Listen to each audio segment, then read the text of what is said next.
My phone rings, interrupting the gentle rhythm of keystrokes as I build the campaign strategy that could land me the biggest client of my career. Amber's name flashes on the screen. My shoulders tense automatically the way they always do when my sister calls. "Callie, how's my favorite big sister?" Her voice practically sings through the speakerphone, that saccharine tone she reserves exclusively for when she wants something.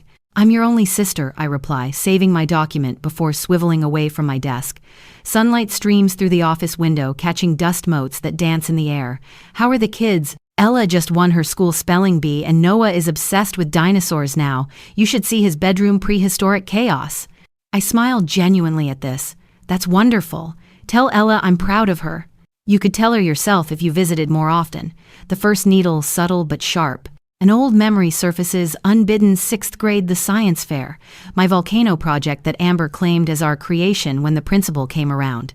Mom and Dad beaming at her, never noticing how I stepped back, silenced by the familiar pattern.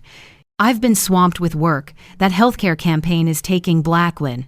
"Speaking of wonderful things," Amber interrupts, her voice lifting with practiced enthusiasm. "Mark and I have been thinking about Christmas this year." My stomach tightens. There it is, the real reason for her call. "We found this amazing ski resort in Colorado. Private cabins, hot chocolate by the fire, ski lessons for the kids. A real picture-perfect holiday."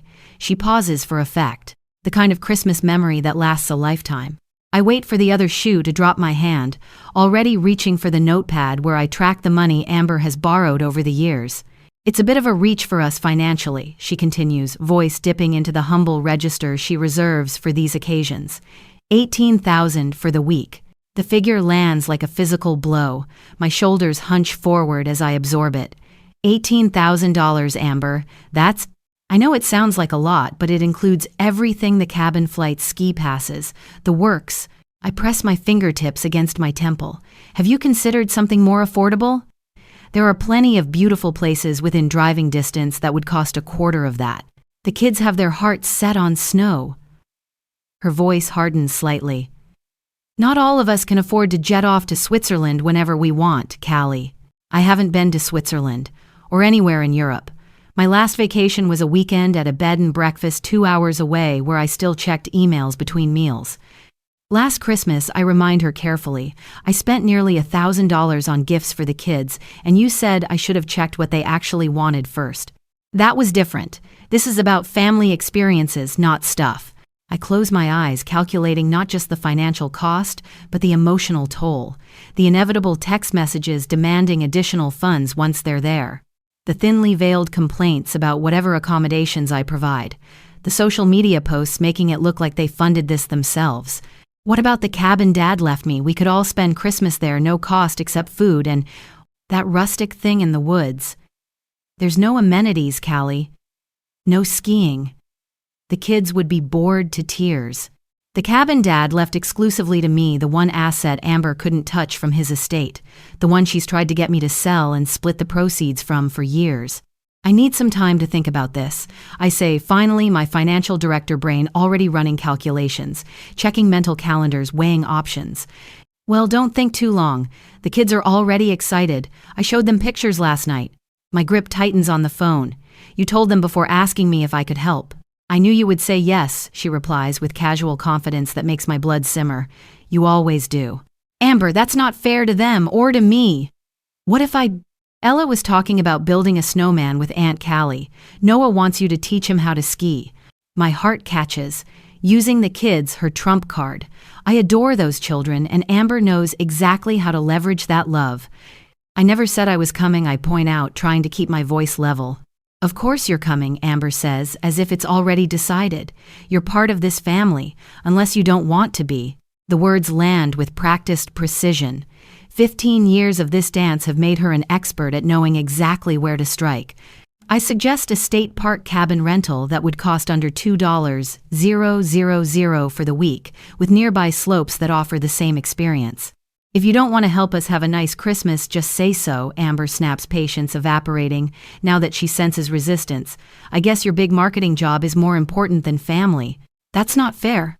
Forget it, I'll tell the kids their aunt doesn't care enough to spend the holidays with them. I'm sure they'll understand. My phone beeps with another incoming call. Martha's name appears on the screen, my former boss and mentor, who has become more family to me than my actual relatives. I have another call, Amber. I need to take this. Fine. I guess I know where we stand in your list of priorities, she says with a wounded sigh. Let me know when you decide whether you want to be part of this family. The call ends and I switch to Martha's line, my hand slightly trembling. Martha, hi, I say, trying to keep my voice steady. Callie dear, you sound shaken. Is everything all right? I hesitate, then admit, just got off the phone with Amber. Another holiday extraction attempt. Ah, Martha says, understanding immediately. She's witnessed enough of these episodes over the years. Worse than usual. $18,000 for a Colorado ski trip. And she already told the kids. Martha's silence speaks volumes. Finally, she says, are we still on for dinner tonight, that new Italian place downtown? The normalcy of the question grounds me. In Martha's world, boundaries aren't declarations of war. They're just part of healthy relationships. Yes, I decide, refusing to let Amber's crisis derail my evening plans. I'll see you at 7, Martha. I need some wisdom tonight. As I hang up, I realize I'm still clutching the notepad where I've written $18,000 and underlined it twice. Below it, almost unconsciously, I've written another figure. What is peace worth? I stare at those 4 words for a long moment, wondering when I started putting a price tag on family harmony and whether I can afford to keep paying it. 3 weeks pass in a blink. I've agreed to fund the Colorado ski trip after one FaceTime call where Ella showed me her hand-drawn snowman family carefully labeled me, Mommy, Daddy, Noah, and Aunt Callie. Her gap-toothed smile crumbled my resolve faster than a sandcastle at high tide. My credit card statement glows on the computer screen, the fresh charges lined up like soldiers. $6,400 for the luxury cabin with mountain views, $4,800 for first-class flights, $1,200 for private ski lessons. Each reservation confirmation sits in a neat folder on my desktop labeled Christmas 2025. I've become efficient at financing my sister's dreams. The afternoon sun streams through my office blinds, painting warm stripes across my desk when my phone buzzes with a text. Amber's name appears on screen, followed by 11 casual words that hit like a sledgehammer. By the way, Jessica's family is joining us. 4 more people. THX. I read it 3 times, my brain refusing to process the information. Jessica Thompson. Amber's best friend from college with her husband and 2 small children. My fingers hover over the keyboard, trembling slightly. I open Instagram instead of responding immediately, a habit when I need to gather my thoughts. The first post in my feed freezes me mid-scroll. It's Amber beaming beside Jessica, wine glasses raised. The caption reads, Christmas countdown. 60 days until our dream Colorado vacation. So blessed my amazing sister is treating both our families to this bucket list trip. Blessed family first. Generosity. 32 comments, most variations of what, a generous sister. And you're so lucky. One from Jessica, can't wait. The kids are already packing. The phone slips from my hand, landing with a soft thud on my desk calendar. My mind races through calculations. 4 more plane tickets, larger accommodations, additional ski lessons. The original $18,000 would now be closer to $30,000. But it's not just the money. It's the absolute certainty that this was Amber's plan from the beginning. I pulled up the resort website, scanning the original confirmation. There it is in small print, maximum occupancy, 4 adults, 2 children. We would need to upgrade to a significantly larger cabin. The smaller ski group lessons I'd booked for Ella and Noah wouldn't accommodate 4 children. The realization washes over me in a cold wave. This isn't a last-minute addition. This was calculated. My gaze falls on the framed photo of Ella and Noah on my desk, taken last summer at the lake. Behind it sits another frame, this one holding a picture of Amber and me as children, her arms slung around my shoulders as we posed with matching ice cream cones. I turn it face down with deliberate slowness. 3 Christmases ago flickered through my memory with new clarity. I spent 2 days cooking an elaborate holiday meal while Amber lounged on my couch scrolling through her phone. When dinner was served, she snapped photos of the spread, posting them with the caption, "Nothing like cooking for my family, so blessed to host this year." Not one mention that it happened in my home, prepared entirely by my hands. The knot in my stomach isn't about the money anymore. It's recognition of a pattern so obvious I'm ashamed I never saw it clearly before. This isn't about family. This is about using me. My phone rings, startling me from the revelation. Mark's name flashes on screen, an unexpected development. He rarely calls me directly, Callie. His voice sounds strained, lacking the usual confident edge. Do you have a minute? I just saw Amber's text about Jessica's family joining us, I say, aiming for neutral but hearing the tension in my own voice. Yeah, about that. He pauses and I hear him close a door on his end. Look, I need to be straight with you. We're in trouble. A car door slams in the background. He's calling from his vehicle, hiding this conversation from Amber. We're $22,000 in credit card debt, barely making minimums, he continued, voice dropped to nearly a whisper. The second mortgage on the house is killing us and there's a restructuring happening at work. My position might be cut. The confession hangs between us, unexpected and raw. I've suspected financial troubles, but nothing of this magnitude. Mark, why didn't you tell me sooner? Amber insisted we needed this.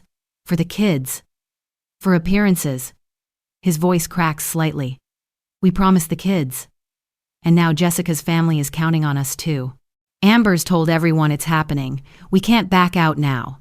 I hear what he's not saying. Their social standing depends on maintaining the illusion of financial stability. They're not cartoon villains twirling mustaches. They're scared people making terrible choices. This isn't fair to put on me, Mark. I know. The defeat in his voice is palpable, but Amber's already told everyone.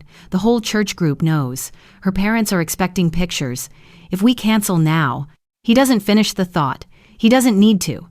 The unspoken truth hangs between us. The collapse of their carefully constructed facade terrifies them more than actual financial ruin.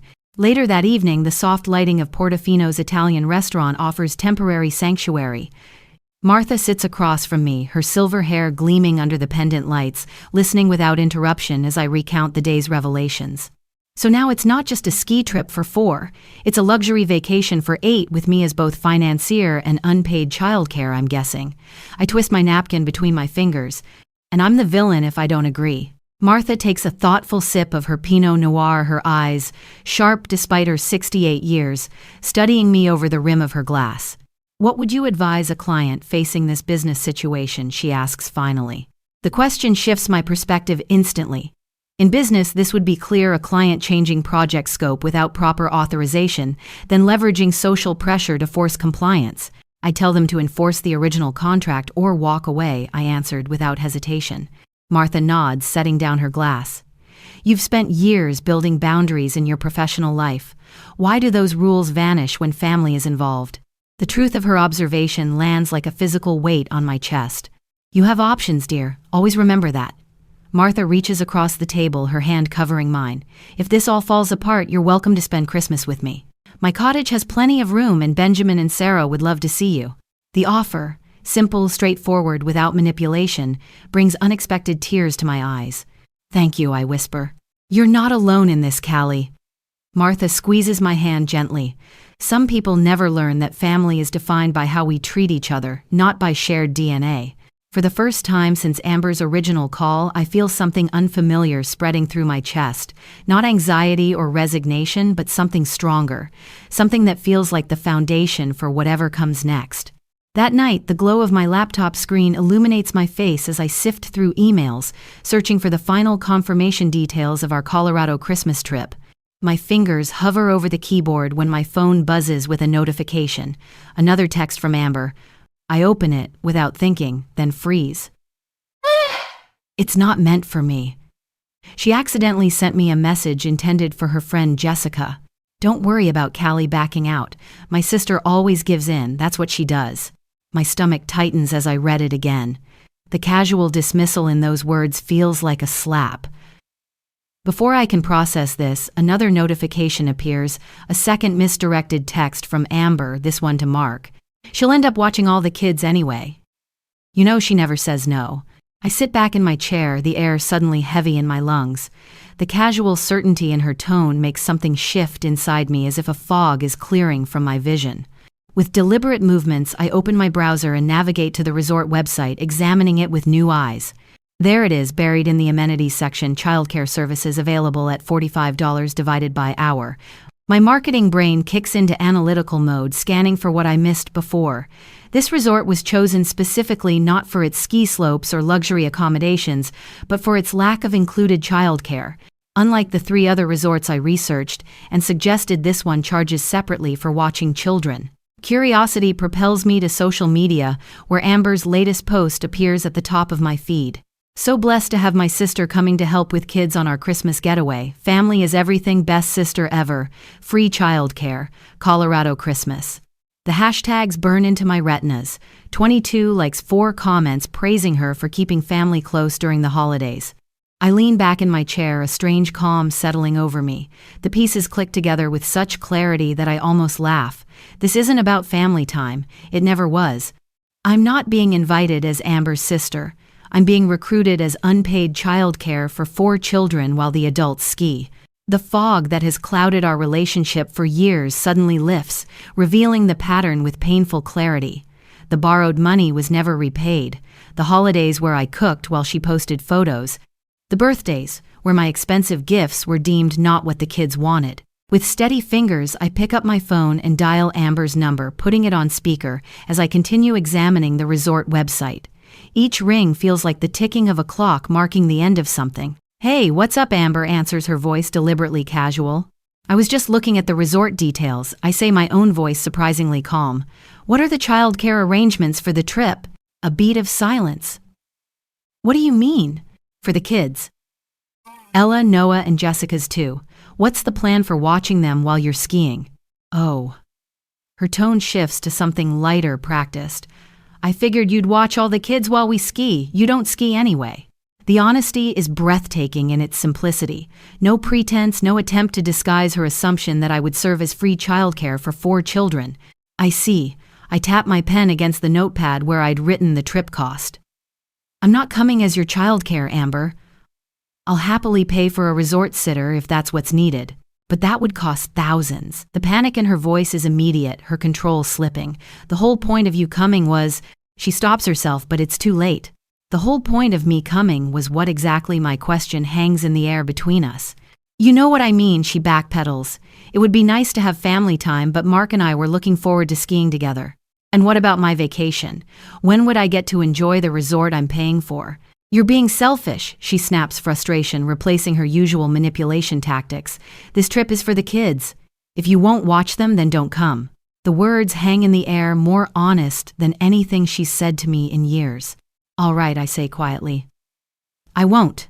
I end the call before she can respond. The silence in my office suddenly peaceful rather than oppressive.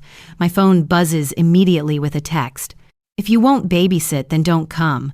We'll just tell the kids their aunt doesn't care about them." I stare at those words, seeing the manipulation clearly for the first time. Not as a sister hurt by my decision, but as someone whose plans I've disrupted. Someone who views me as a resource, not a person. The doorbell rings, pulling me from my thoughts. I open the front door to find Martha standing there with 2 coffee cups. "I was in the neighborhood," she says, with a warm smile that fades as she studies my face. "What happened?" I step back to let her in, surprised by how calm I feel. In the kitchen, I slide my phone across the counter, showing her Amber's text. "Now I see everything clearly," I say quietly. Martha reads the message, her expression shifting from concern to understanding. She places a gentle hand on my shoulder. "You've been a sister for 32 years, Callie," she says after a moment. "When has she been one to you?" The question sinks into me like a stone in still water, creating ripples of realization. I've been measuring our relationship by what I give, never by what I receive. My phone rings, the travel agent's number appearing on the screen. I answer it, putting it on speaker. "Miss White, I'm calling to confirm that all the reservations are fully cancelable with the insurance you purchased," the agent says crisply. "Is everything all right with your travel plans?" "Actually," I reply, meeting Martha's supportive gaze, "I need to make some changes." The agent's voice softens. "I understand. You'd be surprised how often we see family situations like this around the holidays. Everything can be adjusted." A weight lifts from my shoulders as I realize I'm not alone in this experience, not overreacting to normal family dynamics. What Amber has been doing has a name: exploitation, and other people see it too. Martha squeezes my hand as I finish the call. "Options," she says simply. "You always have them." I nod, relief washing over me in a wave so powerful it almost brings tears. For the first time in my adult life, I'm seeing the truth without the distortion of guilt or obligation. If I can see this clearly now, what else might be possible? 2 days after the confrontation with Amber, I sat at my desk with a different energy than the victorious relief I felt after hanging up the phone. The momentary satisfaction has faded, replaced by methodical determination. Sunlight streams through my office window, illuminating the evidence of my morning's work printouts, of reservation, confirmations, cancellation policies, and a detailed timeline spread across my desk in careful order. I reach for my favorite pen, the weight of it solid and reassuring in my hand. On a fresh legal pad, I drew 3 columns: reservation, cancellation policy, and refundability percentage. One by one, I categorize each expense from the Colorado trip, the cabin rental, first-class flights for 6 people, ski lessons, equipment rentals, and the special Christmas Eve dinner I had arranged. The cabin cancellation policy catches my eye. Cancellation for any reason insurance returns 75% of total cost if canceled more than 14 days before arrival. I will make a note to call them first thing tomorrow morning. Beside me sits a folder containing printouts of every text message, email, and social media post where Amber mentioned the trip. I've highlighted the parts where she explicitly stated her intention to use me as childcare or bragged about having me fund their vacation. The evidence feels like armor protecting me from the doubt that usually follows my confrontations with Amber. My phone buzzes with a text from Martha. "How are you holding up, dear?" "Working through it systematically," I reply, like handling a difficult client situation. The comparison feels right. I've managed unreasonable clients before setting boundaries while maintaining professionalism. The difference is that with clients, I never hesitated to protect myself and my business. With Amber, I've spent years paying emotional and financial ransoms for a piece that never arrived. I open my financial records and create a new spreadsheet titled Previous Loans, documenting every time Amber has borrowed money with promises to repay. The final tally makes me wince: $24,376 over the past 5 years, not including gifts or shared expenses. Not $1 has ever been repaid. Later that afternoon, I called my financial advisor. "Callie, good to hear from you," Richard says. "What can I do for you today?" "Remember that investment opportunity we discussed last month? The one I was hesitant about because I might need the money for family obligations. The sustainable energy portfolio? Absolutely. I'd like to move forward with it," I tell him, "and I'd like to increase my retirement contributions by 15%. The decisions feel both practical and symbolic, redirecting resources from Amber's manipulation toward my own future. After the call, I pull up my calendar and begin mapping out the next 2 weeks. My finger traces over the days leading up to Christmas, no longer blocked off for a Colorado trip I never wanted. Instead, I write Martha's mountain cabin across December 23rd through the 26th. Martha had called yesterday with the invitation. 3 of us are renting that lovely place near Lakeridge for Christmas. Nothing fancy, just good food and better company. You'd be more than welcome. I'd accepted immediately, the relief of having somewhere to go, somewhere I would be valued rather than used, nearly bringing me to tears. The phone rings, interrupting my planning. Noah's name appears on the screen using Amber's phone. My heart tightens. "Auntie Callie." His little voice sounds small and wavering. "Hi, buddy. How are you doing?" "Mommy says you're trying to ruin Christmas." The words come out in a rush, followed by a muffled sob. "She said to ask you why you don't want us to have a good Christmas." My hand tightens around the phone. Even now, with everything falling apart, Amber is using her children as emotional weapons. I can picture her standing over Noah, coaching his words, using his tears to manipulate me. "Noah, sweetie, that's not true at all. I love you and Ella very much, and I want you to have a wonderful Christmas." "Then why can't we go to Colorado?" Another sob breaks through. Ella already told her whole class we were going skiing. I close my eyes, breathe deeply. "Noah, put your mom on the phone, please." "She's not here. She just told me to call you." The lie is so transparent, it would be laughable if it weren't so cruel. I hear Amber's voice in the background, though she's clearly trying to stay just out of range.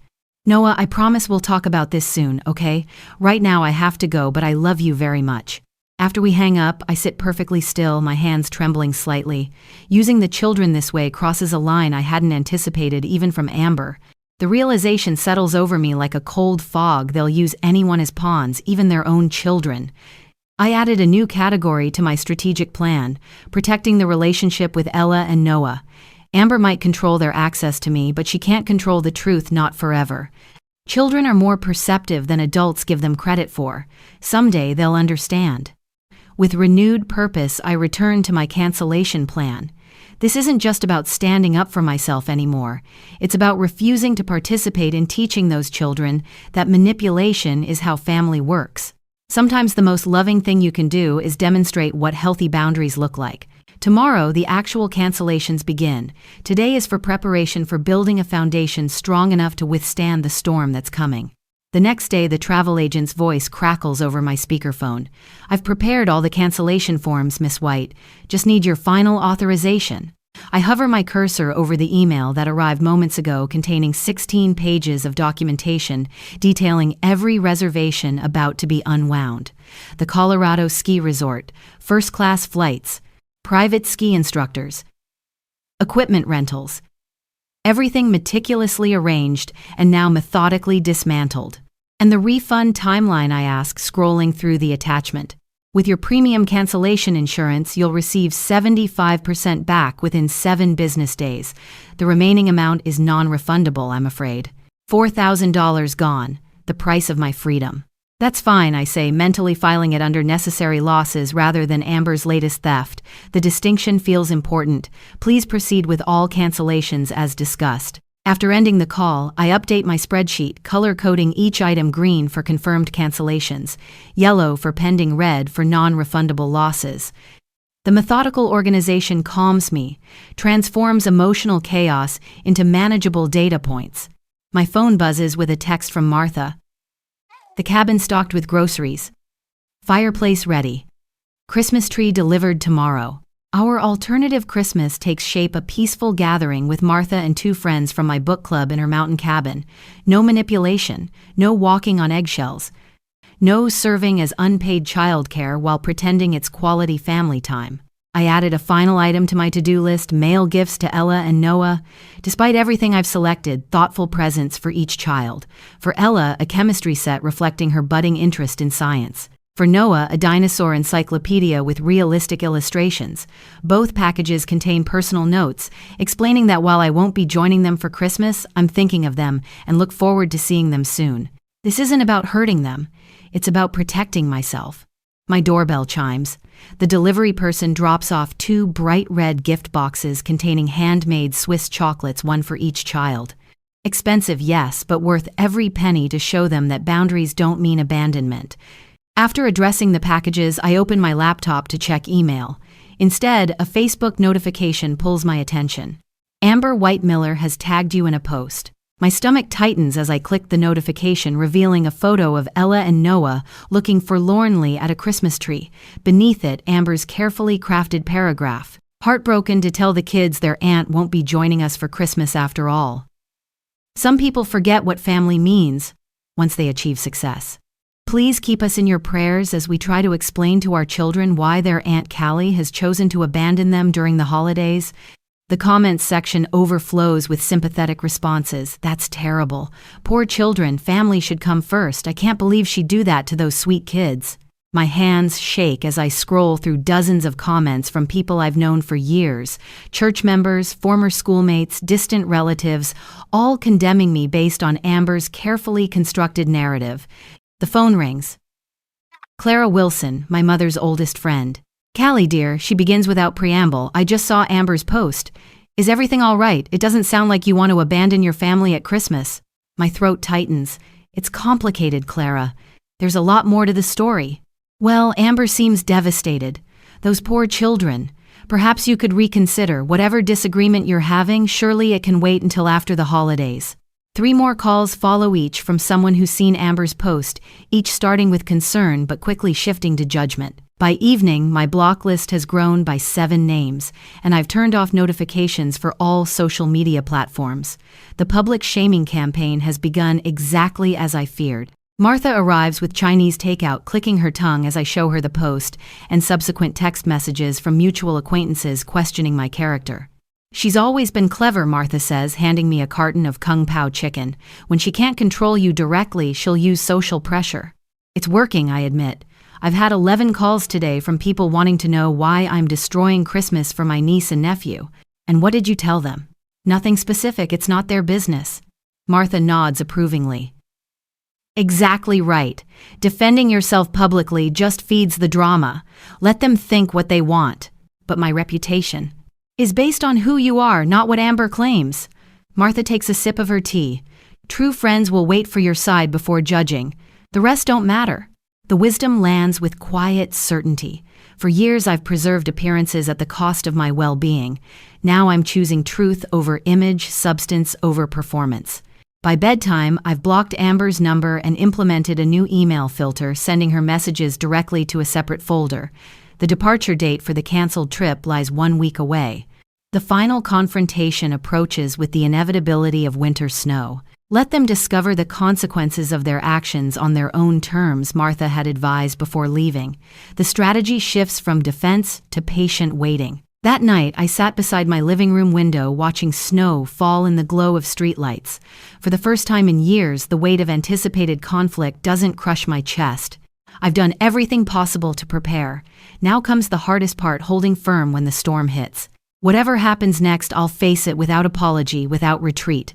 The peaceful certainty of this decision settles over me like a blanket warmer than any I've felt before. The knock at the front door startles me. It's Tuesday evening, 4 days before the scheduled departure for the now canceled Colorado trip. I'm not expecting anyone, and Martha isn't due until 7. Through the peephole, I see Mark shifting from foot to foot on my front porch. What stops me from opening the door immediately are the two small figures beside him. Ella and Noah, bundled in their winter coats despite the mild December weather, faces somber and uncertain. My stomach tightens as I recognize the tactic. Not a phone call this time, not even Amber herself. The children, my weakness. I open the door, summoning a smile for my niece and nephew while meeting Mark's eyes with a level gaze. Surprise visit, Mark says with a forced brightness that doesn't reach his eyes. The kids wanted to see their aunt. Noah rushes forward, wrapping his arms around my legs. Auntie Callie, his voice muffled against my jeans. Ella hangs back her 9-year-old face, showing an awareness beyond her years. Hi, Aunt Callie.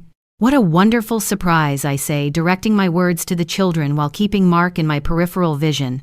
Come in from the cold. It's not actually cold, Ella points out, practical as always. Mom made us wear our big coats. Once inside, Noah tugs at my hand. Mom says you're trying to ruin Christmas. His brown eyes welled up with tears. Are you gonna make it so we can't go see the snow? I was gonna build a snowman with you. The calculated cruelty of using children this way burns in my chest. I kneel to Noah's level. I would love to build a snowman with you someday. Don't ruin our Christmas, Auntie Callie, Ella adds, her voice wobbling. Please, everyone at school knows we're going. Jessica told everyone too. I glance up at Mark, who has the decency to look uncomfortable. Amber doesn't know I'm here, he says quietly. I just thought if you talked with the kids, maybe you'd understand what's at stake. Standing, I guide the children toward the kitchen. How about some hot chocolate while I talk with your dad? In the kitchen, I set up the electric kettle and pull out the special marshmallow-shaped cookie cutters that always captivate Noah. Can you sort these by size for me? I need to talk to your dad for a minute. With the children temporarily distracted, I led Mark to my home office, closing the door partially. This is low even for Amber, I say, keeping my voice controlled but firm. Mark runs a hand through his thinning hair. You have to understand, Callie. We've already told everyone. The kids will be devastated. Our church group knows Jessica's family has bought all their gear. His voice drops. You're doing so well. Your business is thriving. We're drowning here. So that means I owe you an $18,000 vacation. Family helps family, he says with a shrug that's meant to seem casual but comes across as desperate. You don't have kids. Your money just sits there while we struggle to give Ella and Noah a decent Christmas. The words land exactly as intended. I feel the familiar guilt rise up, threatening to override the boundaries I've spent weeks building. From the kitchen, I hear Noah laugh at something Ella said, and my heart twists. The doorbell rings. Through the front window, I see Martha's silver sedan in the driveway. Perfect timing. Excuse me, I say to Mark, moving to answer the door. Martha enters with her usual calm presence, immediately reading the tension in my shoulders. I brought that book we discussed, she says smoothly, handing me a gift bag that contains no book at all. Our prearranged signal that I needed backup. Mark brought the children for a surprise visit, I explained. Martha's eyebrows raised slightly. How lovely. Are they in the kitchen? I'll say hello. While Martha distracts the children, I return to Mark. His expression has shifted from desperate appeal to something harder. You've always been selfish, he begins, abandoning the conciliatory approach, always putting your career before family. Now when we need you. I've canceled everything, I interrupt, my voice steady, despite the pounding in my chest. It's already done. Mark freezes. What? The resort, the flights, the ski lessons, all canceled already. His face pales, then flushes dark red. You had no right. I had every right. I paid for it all, Mark, and I discovered exactly what this family Christmas was really about. I move to my desk and pick up a printed email. Did you know Amber specifically told Jessica I would be watching all 4 children every day, that there were plans for the adults to go on excursions while I stayed behind? That's not, he begins, then stops. We both know it's exactly what was planned. I've been happy to help your family many times, I continue, but I'm not your ATM, and I'm not your childcare provider. From the kitchen, I hear Martha engaging the children in animated conversation about dinosaurs, Noah's current obsession. She's creating space for this confrontation to happen away from innocent ears. Mark's phone buzzes in his pocket. He glances at the screen, ignoring it. We can work something out, he says, desperation returning. Maybe not the full amount. Maybe just, no, Mark, not this time.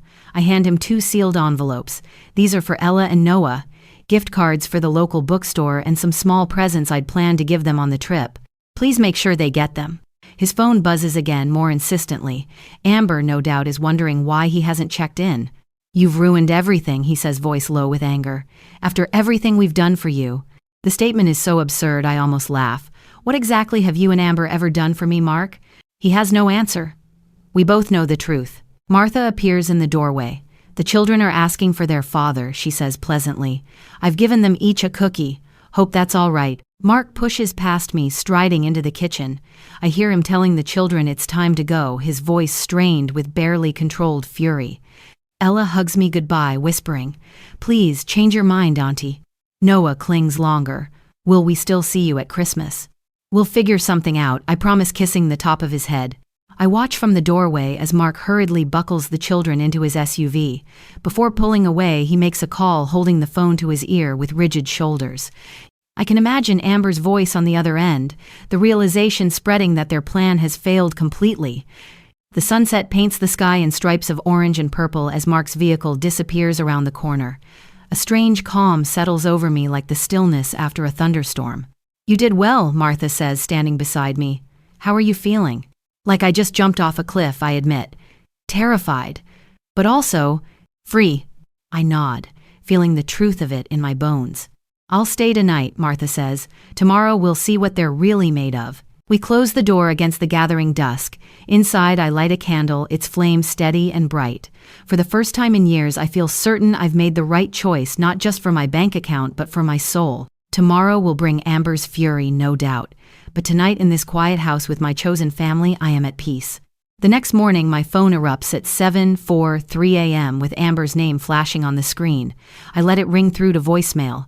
Then it rings again, and again. The vibration creates a percussive soundtrack against my kitchen countertop as I calmly pour my second cup of coffee. Martha emerges from the guest room in a pale blue bathrobe, her silver hair neatly brushed despite the early hour. I see the storm has arrived, she says, nodding toward my phone, which now displays 12 missed calls and 27 text messages. Right on schedule. I slide a mug of coffee across the counter to her. They should be at the airport by now, discovering there are no reservations. The doorbell rings with such force it seems to rattle the foundation of the house. Then comes the pounding fists against wood, each impact making the wreath on my front door swing wildly.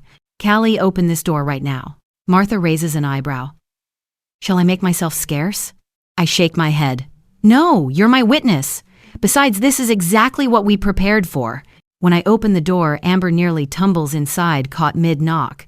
Her face is blotchy red mascara smudged beneath, eyes wide with fury.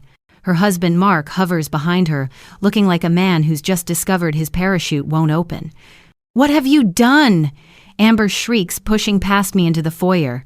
We're at the airport with 4 children, and they have no record of our reservations. I closed the door calmly, turning to face her with practiced composure. I canceled everything 3 days ago.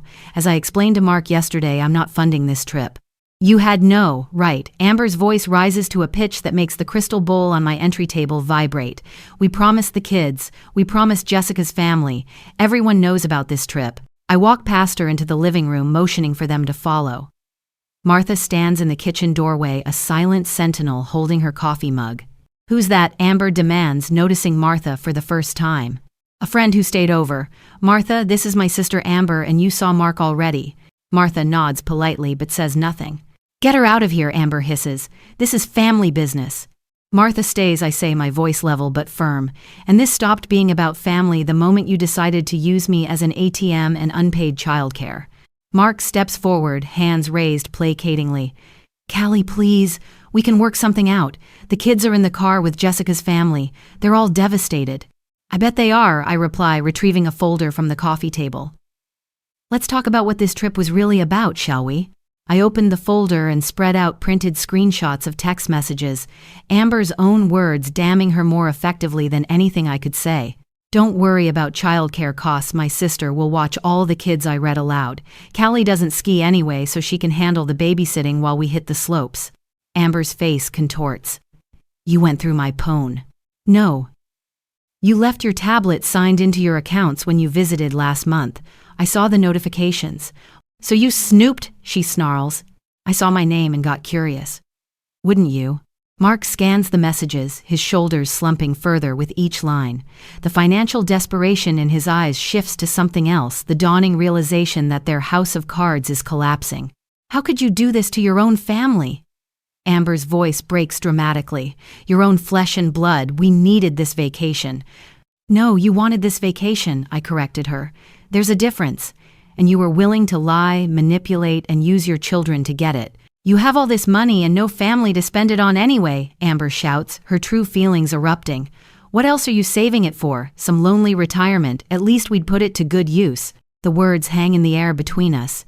Even Mark looks shocked at her outburst. There it is, I say quietly. The truth at last. Martha sets her coffee mug down with a deliberate click against the countertop. I think I've heard enough to understand the situation. Who asked you? Amber spins toward her. Amber, Mark warns, grabbing her arm. Don't make this worse. Worse? How could it be worse? We're standing in an airport with 4 children and no vacation. Her voice rises again, carrying through the open windows to the quiet Saturday morning neighborhood. She's ruined everything. Outside, my neighbor Roger pauses while retrieving his newspaper. He looks toward my house with concern, then starts walking up my driveway. You need to lower your voice, I tell Amber. The whole neighborhood doesn't need to hear this. Oh, now you're worried about appearances, Amber laughs bitterly. What am I supposed to tell everyone, that my rich sister decided to play God with our vacation plans?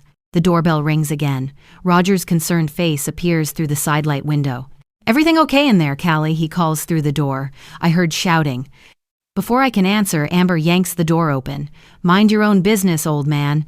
Roger, a retired high school principal with the calm demeanor that comes from 4 decades of handling teenage drama, simply raises his eyebrows. Good morning to you too, ma'am. I was checking on my neighbor. I'm fine, Roger, I call from behind Amber. Just a family disagreement. A family betrayal, Amber corrects loudly. My sister canceled our Christmas vacation without telling us. Roger looks at me, then back at Amber, then at Mark, who stands looking increasingly uncomfortable. I see, he says evenly. Well, shouting rarely solves family problems in my experience. A police cruiser slows as it passes my house. Officer Wilson, who patrols our neighborhood regularly, rolls down his window. Everything all right here, folks? Amber's face drains of color. The last thing someone worried about appearances wants is police involvement in a family dispute. Everything's fine, Officer Mark says, quickly stepping onto the porch. Just a misunderstanding. Officer Wilson studies the scene.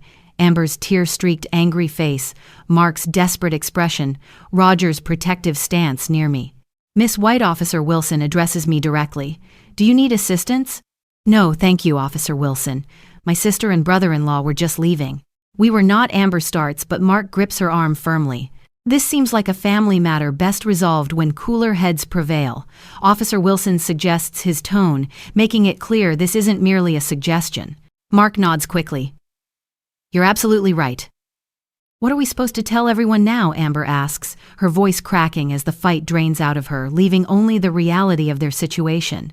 What about the kids? You could try telling the truth, I say, that you overextended yourselves financially and need to scale back, that Christmas isn't about expensive vacations. Easy for you to say, she mutters. I reach into the hall closet and pull out a large gift bag. These are for Ella and Noah, some small gifts and activities they can do at home for Christmas, Jessica's children too. Mark takes the bag wordlessly, nodding his thanks. Amber stands on the threshold, the fury in her eyes now mixed with something else, fear perhaps, or the first glimmers of accountability. This isn't over, she warns, but the threat sounds hollow. Actually it is, I tell her. This pattern between us is over. I love you, Amber. You're my sister, but I'm not your ATM or your childcare service. I'm just your sister. They walk to their car in silence, Amber's back rigid with anger, Mark's shoulders hunched with defeat. As they drive away, Roger gives my arm a supportive squeeze. Boundaries are hard, he says, especially with family. Hardest thing I've ever done, I admit. Worth it though, Martha says from behind me. The price of peace isn't paid to others, Callie. It's the courage to honor your own worth. I watch Amber's car disappear around the corner, feeling lighter than I have in years. 3 hours later, my phone rings. Mark's name appears on the screen. Callie, his voice sounds different, clearer somehow despite its weariness. I'm sorry for everything. We should never have put this on you. In the background, I can hear children laughing, not crying or devastated, just being kids. Where are you, I ask. Home. We're setting up the Christmas tree today instead. Ella suggested it. For the first time in our conversation, I smile. That sounds like a perfect Christmas tradition. When I hang up, Martha is waiting with 2 glasses of wine despite the early hour. To standing your ground with grace, she toasts. I clink my glass against hers. To peace that's finally worth the price. 6 months pass like a deep cleansing breath. I stand at my office window watching spring blossoms dance in the breeze and realize I haven't checked my phone for Amber's messages in weeks. The constant weight I carried for years has lifted, leaving me standing taller. The Henderson account came through, I tell Martha, who sits in my client chair reviewing quarterly projections. They want the full campaign package, not just the digital elements. Martha beams her silver hair, catching the sunlight. The biggest contract of your career. I always knew you had it in you. I remember Christmas morning at Martha's mountain cabin. While Amber and Mark scrambled to explain their holiday collapse to disappointed children at some roadside motel, I sat before a crackling fire surrounded by Martha and 3 friends who wanted nothing from me but my company. My cousin Bethany texted that day Amber and kids at Budget Inn near Highway, Mark looking shell-shocked. What happened? I never responded. The freedom of not explaining myself still feels revolutionary. I received a card from Ella yesterday, I say, opening my desk drawer and retrieving the handmade construction paper creation. She won another spelling bee. Martha takes the card, smiling at the glitter-covered exterior. You've maintained that relationship beautifully. That matters. What matters more is what I've stopped maintaining: Amber's financial fantasies, Mark's willful blindness, the fiction that giving money equals giving love. The morning after my confrontation with Amber, I woke to silence.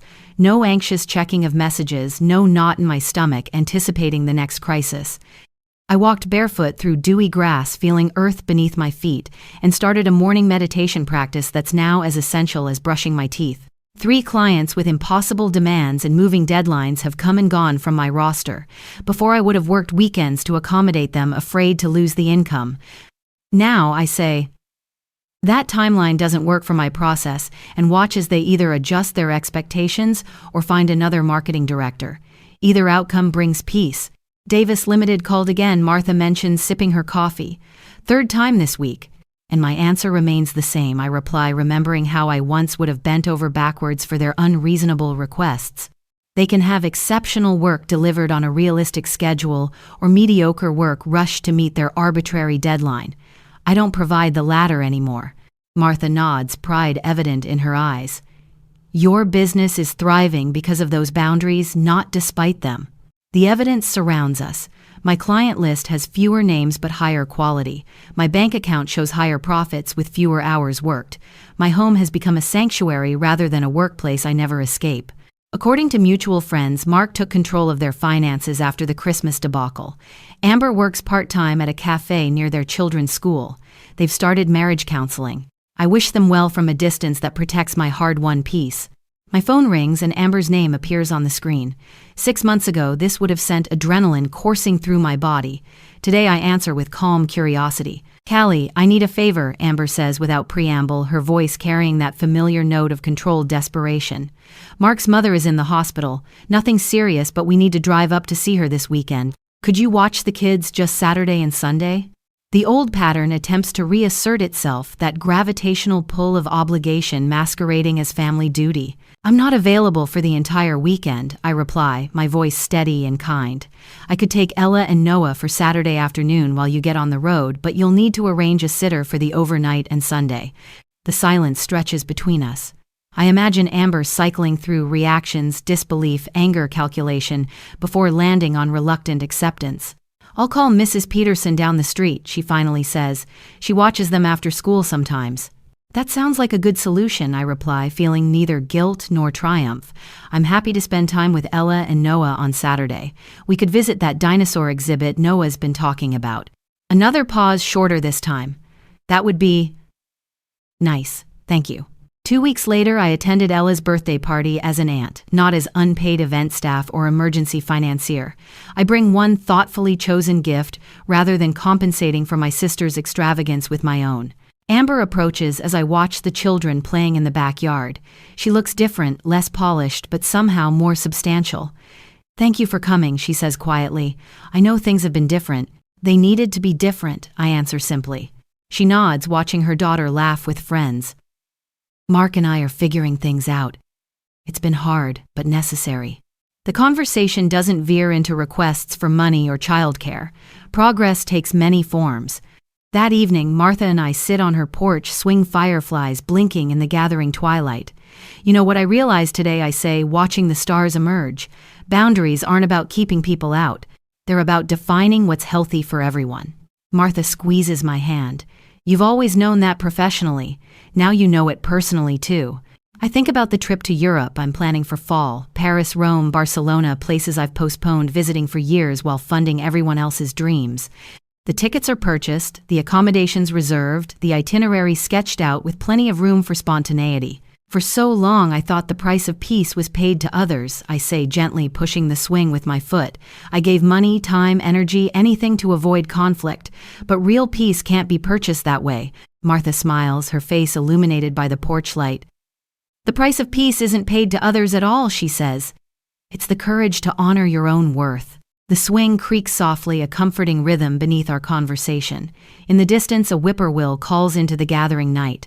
I close my eyes and breathe deeply, savoring the hard-won tranquility of a life reclaimed.